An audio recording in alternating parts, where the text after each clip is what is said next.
हो गया start. Friends हम लोग ब्रिज नंबर 297 पे हैं, दिखाओ 297 पे हैं, और जो कि पोल नंबर 962 के 17 से लेकर के 962 के 18 के बीच में है। यहाँ पे इशू हाँ चलो दिखाई दे, चाहे नहीं दिखाई दे, जूम इन हो पा रहा है उसमें, हो पा रहा है तो ठीक है ना, कोई बात नहीं, हो जा रहा है। आगे आ जाओ।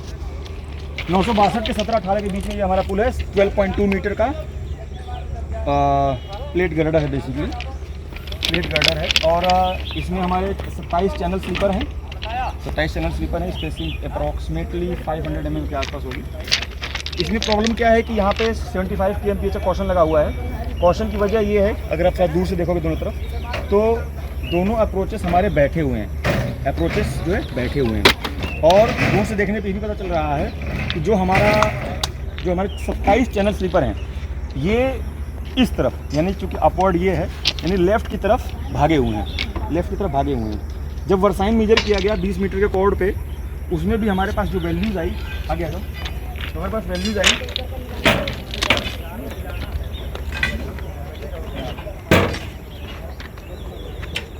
10वें चैनल स्लीपर पे। ये 10वां चैनल स्लीपर है। यहाँ पे जो वैल्यू आई वर्साइन की वो 59 आई, जो कि एक्चुअली 29 के आसपास आनी चाहिए थी। 29 मतलब कि फर्स्ट डिग्री का कर्व है ये। यहाँ ज़्यादा वैल्यू आ रही है, इसका मतलब कि रेल बाहर भागी हुई है, इसीलिए वर्साइन ज़्यादा आ रहा है, ठीक है। और इसके बाद अगला जो पॉइंट है वो अगला पॉइंट यहाँ पे जो वर्साइन है वो 42 आ रहा है 29 की बजाय। ये सेकेंड PRC स्लीपर है, यानी कि यहाँ पे भी रेल बाहर भागी हुई है, ठीक है ना। लेकिन अब आप और आगे आओगे, यहाँ पे ये लोग अप्रोच को लिफ्ट कर रहे हैं, दिखा दो, ये अप्रोच को लिफ्ट कर रहे हैं। और अप्रोच को लिफ्ट इस प्रकार से किया जा रहा है कि फर्स्ट चैनल स्लीपर के बाद के करीब 5-6 स्लीपर को एक्स्ट्रा लिफ्टिंग दी जा रही है। यानी कि इस वक्त काम जो कर रहे हैं ये, अगर आप दूर से देखोगे तो लगेगा कि हम्प है, और आपको लगेगा कि आपने गलत काम किया है, लेकिन वो गलत काम नहीं किया है, क्योंकि ये जो हम्प है और हमने मैनुअल पैकिंग कर रहे हैं, ट्रेन आते ही ये हम्प दब जाएगा। तो जब भी हम लोग को गच्चा जिसको बोलते हैं अटेंड करना चाहिए, तो हमें एक्स्ट्रा लिफ्टिंग करनी चाहिए, ठीक है। आप आगे आ जाओ।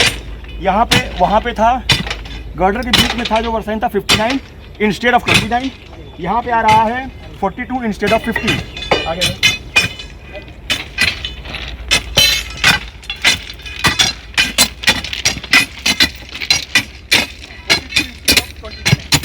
और यहाँ पे वर्साइन आ रहा है 15, 15वां वर्साइन आ रहा है। 15 यानी कि कम आ रहा है, यानी कि ये स्ट्रेट हो गया, यहाँ पे ये स्ट्रेट हो गया, यानी कि इसको बाहर जाना चाहिए। अब सॉफ्टवेयर के हिसाब से अगर आप करेक्ट करना चाह रहे हो, या जनरली आप सोच रहे हो, तो इस पॉइंट को अगर आप बाहर ले जाओगे तो यहाँ पे वर्साइन बढ़ेगा। इस पॉइंट को बाहर ले जाओगे तो यहाँ वर्साइन बढ़ेगा, और वहाँ पे वर्साइन घटेगा, ठीक, वहाँ वर्साइन घटेगा। तो जो वर्साइन हमारा 42 वाला है और जो 15 वाला है, इसको सॉल्व करने के लिए 15 वाले पॉइंट पे हम स्लीपर्स को यहाँ रखो। जो 59 वर्साइन हमारा गर्डर के बीच में आ रहा था, लगभग बीच में, उसको सही करने के लिए हम लोग चैनल स्लीपर्स को अंदर की तरफ स्लो करेंगे ताकि वर्साइन घट जाए। तो ये तरीका है। आज का जो वर्क है वो ये है कि दोनों तरफ के अप्रोचेस को लिफ्ट किया जाए while maintaining the super elevation, उधर भी इधर भी। और उसके बाद अगर टाइम मिलेगा तो आज एक काम ये भी किया जा सकता है कि उस पॉइंट पे जहाँ पे 15 है, वर्साइन 15 है, उसको थोड़ा बाहर किया जाए। मतलब जहाँ पे 15 वर्साइन आ रहा है ना, उससे 5 स्लीपर इधर और 5 स्लीपर उधर, यानी टोटल 10 स्लीपर को हल्का हल्का बाहर करने की मैं बात कर रहा हूँ मिलान में, ठीक है। तो ये दोनों का वर्साइन सही हो जाएगा।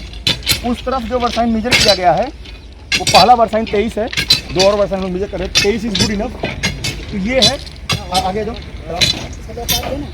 और चैनल स्लीपर को स्क्रू करने के लिए एक टूल बनवाया गया है जो स्क्रू कपलर के ऊपर बेस्ड है, उसका भी वीडियो नया बनवाएंगे हम लोग।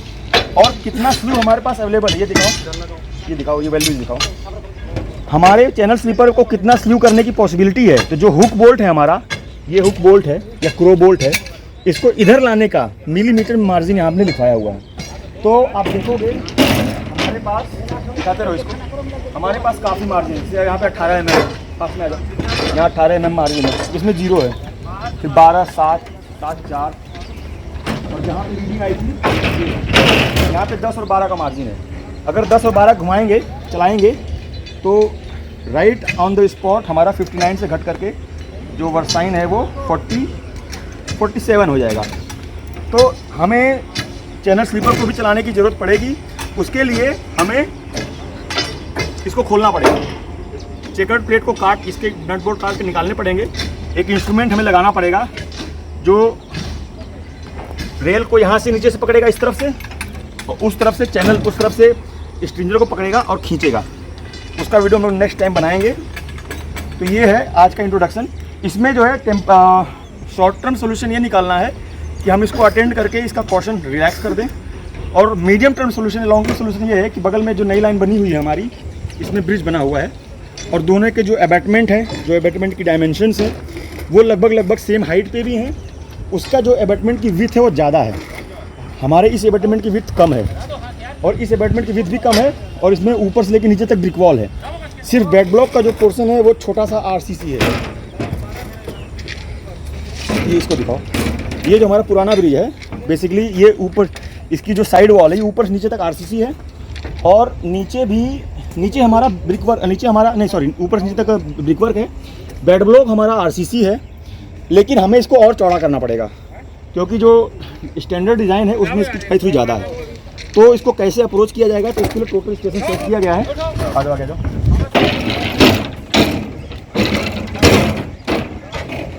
तो टोटल स्टेशन से हम लोग डाटा उठाएंगे, बेड ब्लॉक के सारे चारों कॉर्नर्स जो हैं, और जो ऑलरेडी ब्रिज बना हुआ है इसके भी बेड ब्लॉक के कॉर्नर्स, इसकी जो वॉल है इसके कॉर्नर्स, ये ग्राउंड से लेकर के इसकी हाइट कितनी हमारे पास अवेलेबल है, इसमें इस गर्डर में ग्राउंड से लेके टॉप बॉटम स्ट्रिंजर तक कितनी हाइट अवेलेबल है, ये मेन जो है पॉइंट्स हम लोग उठाएंगे। ये आर्च ब्रिज का कर सकते हैं। हमें ये भी पता चल जाएगा कि ओवरऑल कितनी लिफ्टिंग हमें दोनों तरफ रिक्वायर्ड है, जो कि लिफ्टिंग हमारे पास पॉसिबल है। उसमें जो प्लान प्रपोज होगा उसमें ये भी रहेगा कि हमें जो ब्रिक वॉल है, जो ब्रिक वॉल दोनों तरफ की है, ये लगभग 1-1 फुट कटेगी, 1-1 फुट कटेगी और नीचे तक कटेगी, क्योंकि हमारा जो RCC वर्क है वो बेड ब्लॉक का है। हमें 1 फुट और एक्स्ट्रा बेड ब्लॉक बनाना पड़ेगा, है ना, सफिशिएंट स्ट्रेंथ का दोनों तरफ। और दूसरी बात, क्योंकि ट्रैक जो है रेज होगा, हो सकता है 1 फीट रेज हो जाए, तो हमें जो साइड में रिटेनिंग वॉल है, जो साइड में रिटेनिंग वॉल है दोनों तरफ, इसको भी मान के चलिए 15-20 मीटर या 30 मीटर तक बढ़ाना होगा, और इस वॉल को भी कटिंग करनी होगी। जैसे यहाँ से ये साइड वॉल कटेगी तो रिटेनिंग वॉल को भी एक इंच इसकी निकाली जाएगी। तो ये वॉल का एक्सटेंशन चारों तरफ करना होगा। तो ये हमारा प्लान जो है बनेगा, ये हमारा मीडियम टर्म प्लान है कि स्टील गर्डर को रिप्लेस करके एसी स्लीपर लगा दिया जाए।